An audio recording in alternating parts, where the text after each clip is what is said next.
Sveiki, esu Jolita Tičelienė, dirbu neurologė jau daugiau kaip 10 metų. Labiausiai domiuosi galvos skausmais ir judesių sutrikimais. Kalbant apie judesių sutrikimus, neretai mane kreipiasi žmonės, kurie nerimauja ar neserga, ar negresia jiems sirgti Parkinsono liga. Neretai tai būna dėl to, kad atsiranda kažkokio nevalingo drebulio simptomai. Taip mediciniškai mes tai vadiname tremoru.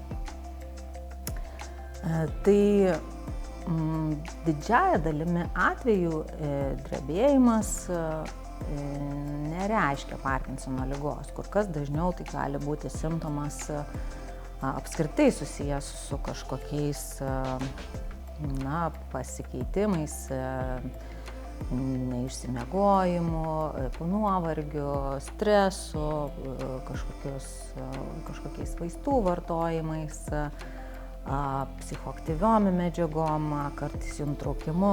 Taip pat tai gali būti tam tikrų genetinių faktorių, kurie lemia drebulį kaip vienintelį simptomą.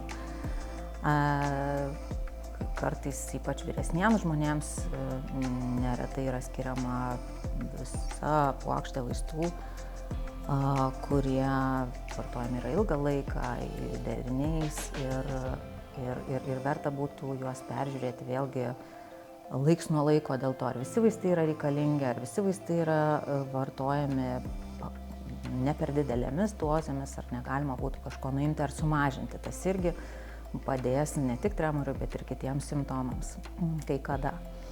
Visgi yra dalis pacientų, kuriems drebėjimas reikš ir Parkinsono ligą ar kitas neurologinės problemas.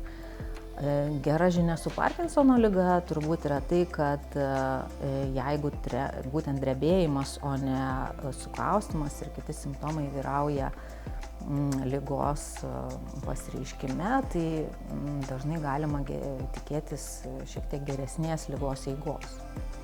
Bet vėlgi visada tai susiję yra su tikslingu jūsų asmeniniu ištyrimu, apžiūra, jūsų situacijos įvertinimu. Todėl, jeigu neramina drebulys ar kiti simptomai, dėl kurių norėtumėte pasikonsultuoti su neurologu, kviečiu, pasimatykim.